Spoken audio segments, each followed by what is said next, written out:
Assalamualaikum, selamat pagi teman-teman. Hari ini kita akan tengok cara-cara masak siput sedut. Siput sedut ni memang nak masaknya sebenarnya senang sangat, dan tapi yang important kita nak kena cuci bersih. First kita nak kena potong belakangnya. Kenapa potong belakangnya? Kalau kita tak potong, macam mana kita nak sedut? Benda ni susah nak keluar.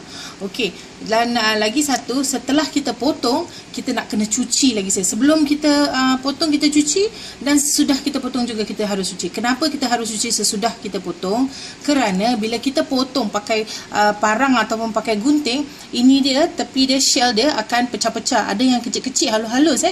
Kalau kita tak cuci, kalau kita terus masuk dalam lauk atau kuahnya, nanti dia akan jatuh ke bawah. Kadang-kadang budak-budak bila makan, kesian bila makan termakan dia punya shell sekali, takut memudaratkan keadaan. Jadi bila kita nak masak, kita make sure dah potong, kita nak kena cuci semua sekali. Lagi sekali, lepas tu kita teruskan. Okey, masak ni ada macam-macam versi sebab apa? Macam-macam negeri, macam-macam cara. Jadi ini adalah cara saya, simple sangat. Dia juga ada dua macam cara lagi. Satu maksudnya adalah ada yang tumis pakai minyak, dan ada hanya semua masukkan termasuk santan, dan kita tunggu mendidih sikit baru kita masukkan siput sedutnya. Itu cara yang kedua. Yang pertama seperti yang saya cakap tadi adalah dengan menumis. Kenapa tumis? Bila kita tumis, saya rasa bahan ni tahan lebih lama. Bismillahirrahmanirrahim. Bahan-bahan dia akan saya kongsi nanti. Okey, dan bahan-bahan juga ada macam-macam versi. Ada yang letak belacan, ada yang tak letak bawang, ada yang macam-macam lah jadi kadang-kadang kita ikutlah selera masing-masing. Tapi cara saya letak bawang kecil, bawang putih sedikit, dan juga cili padi. Kalau ikutkan hati, memang saya nak letak cili padi banyak-banyak.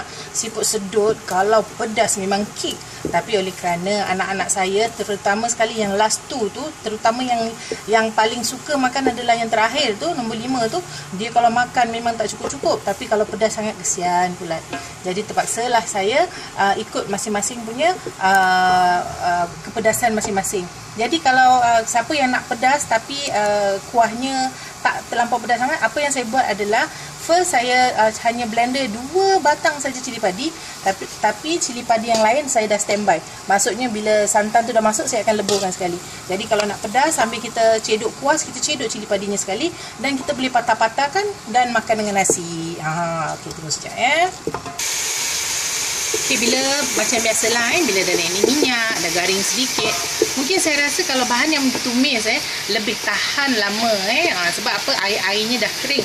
Jadi bila dah kering, okey, naik minyak, kita pun akan letakkan belen-belen air tadi. Okey, saya lihat masak siput sedut ni kadang-kadang saya perhatikan ada yang masak dia punya santannya macam apa orang kata tu, pecah santan dan bila kita dah masukkan air sikit, kita masukkan semua sekali Bismillahirrahmanirrahim, ya Allah. Dan kita masukkan juga serai, daun kunyit, asam gelugur satu. Tengoklah buruknya asam gelugur saya ni, tak apa, masuk je. Bismillahirrahmanirrahim. Dan masukkan cili padi sekali, dan kemudian kita masukkan lagi air ataupun santan cair. Okey, kenapa kita masukkan air atau santan cair dulu? Sebab sebenarnya siput ni memang dalam dia dah ada air. Kan dia tinggal dalam laut. Jadi kita letak air dulu. Jadi bila dia dah setengah masak, baru kita masuk santan. Itu yang buat dia punya santan tu tak pecah. Dan lagi bila kita dah letak santan tu, janganlah kita buka api besar-besar, nak kena jaga-jaga Okey, dan garam pun harus jaga-jaga. Okey, jadi kita biarkan sebentar sebab air tu akan naik, wap tu akan membantu siput-siput yang lain ni setengah masak. Baru kita masukkan santan. Saya akan tunjukkan nanti. Okey, nampaknya dah berasak-rasak that means dia dah bawah tu, air tu dah semakin panas. Dan barulah kita masukkan santan. Bismillahirrahmanirrahim. Memang anak saya suka makan ni. Itulah, walaupun kecil tapi ya Allah, kalau makan ni macam tapi memanglah kalau letak cili padi lebih tu memang kick habis lah.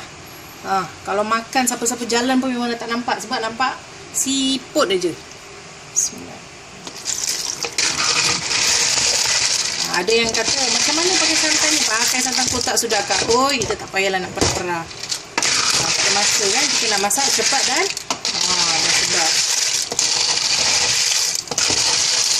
Kalau mak-mak kita dulu kalau masak, ya Allah.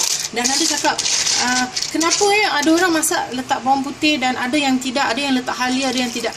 Kan saya cakap, kita masak masing-masing. Tapi selalu ingat rempah apa pun yang kita letak sebenarnya adalah untuk kesihatan. Seperti bawang putih, manfaatnya untuk apa? Untuk kesihatan kita. Bawang besar juga, halia juga. Sebenarnya semua boleh letak, tapi jangan terlampau banyak. Maksudnya kalau seperti makanan India yang berempah, kita letak banyak bawang putih. Tapi kalau ini lemak-lemak sebenarnya tak payah bawang putih pun boleh. Tapi kalau nak letak, ikut syarat saja. Seperti ibu bapa kita selalu, ataupun mak-mak kita selalu kata, tak apalah, syarat saja campak. Itulah kita bersama, syarat saja kita campak. Dan kita akan nantikan. Tapi ingat jangan api tu dibuka besar sangat. Kalau dah pecah santannya, dah tak sedap. Jadi kita tunggu lagi 2-3 minit dan kita lihat macam mana. Okey, inilah dia bila dah siap. Sebenarnya seperti yang saya cakap tadi, bila kita letak air tu, dia punya dalam pun cepat masak.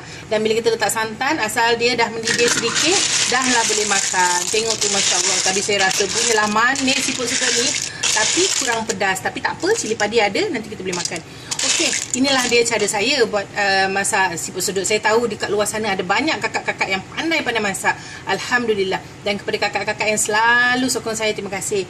Kepada sahabat-sahabat yang tak suka dengan saya berbual atau tak suka tengok, tak apa, it's okay. Pada saya ini semua adalah hak Allah. Dan saya ada di sini pun kerana dia juga.